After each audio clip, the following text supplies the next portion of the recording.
Sebenarnya aku belajar ini untuk apa sih? Apa manfaat materi ini untukku? Materinya juga banyak sekali. Apakah ibu dan bapak guru pernah mendengar pertanyaan dan keluhan peserta didik ketika belajar? Atau pernahkah ibu dan bapak menanyakan kepada peserta didik apakah proses pembelajaran yang dilakukan memberikan manfaat bagi mereka dan mendorong mereka untuk berperan di masyarakat? Bagaimana dengan peserta didik ibu bapak sekarang? Apakah kira-kira mereka juga akan mengeluarkan pendapat yang sama ketika lulus nanti? Jika pembelajaran tidak dapat memberikan pengalaman yang bermakna bagi peserta didik, lantas apa tujuan proses belajar?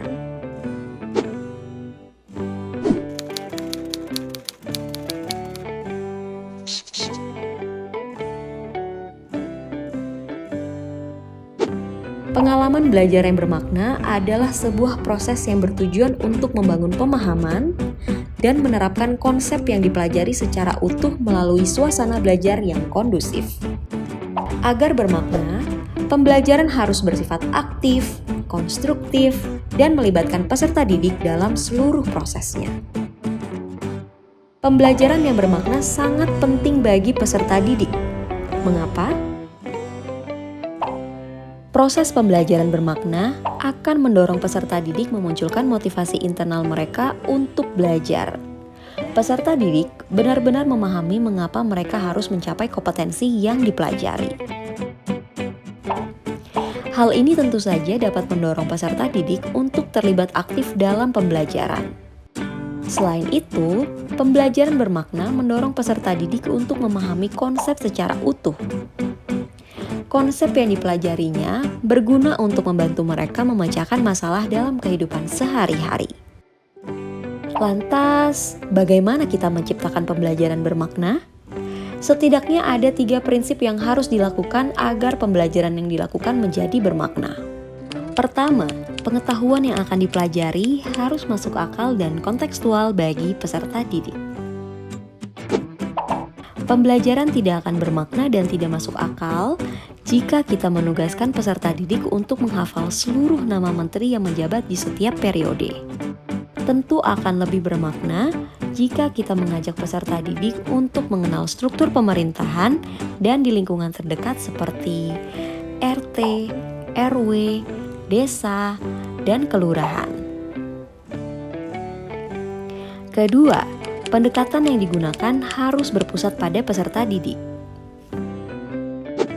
Alih-alih guru menyampaikan semua materi dan pengetahuan yang dimiliki secara satu arah, guru dapat mengajukan pertanyaan terbuka, menciptakan dialog, kolaborasi, pembelajaran berdiferensiasi, serta menolong peserta didik untuk berefleksi akan proses belajarnya. Ketiga, melibatkan banyak referensi dan sumber belajar. Peserta didik akan lebih memaknai belajar jika mereka diberikan kesempatan untuk belajar atau mendapatkan informasi dari berbagai referensi, seperti buku, majalah, jurnal penelitian, program TV, internet, narasumber atau profesional, dan lain-lain. Saat ini, guru bukanlah satu-satunya sumber pengetahuan, namun peserta didik ditantang untuk menemukannya secara aktif dan mandiri dari berbagai referensi. Untuk merefleksikan sejauh mana upaya yang dilakukan ibu dan bapak dalam menyusun pembelajaran yang bermakna, ibu dan bapak dapat menggunakan skema sebelum, selama, dan sesudah pembelajaran. Bagian sebelum pembelajaran membantu kita dalam menyusun rancangan pembelajaran. Bagian selama pembelajaran memberikan arahan kita dalam pelaksanaan di kelas.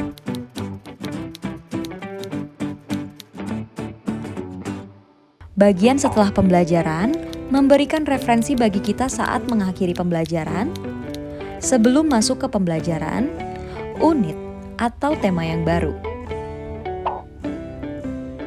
Hasil dari setelah pembelajaran ini dapat dijadikan referensi dalam menyiapkan pembelajaran. Setiap bagian dapat kita kembangkan atau modifikasi juga sesuai kebutuhan dan arahan satuan pendidikan masing-masing.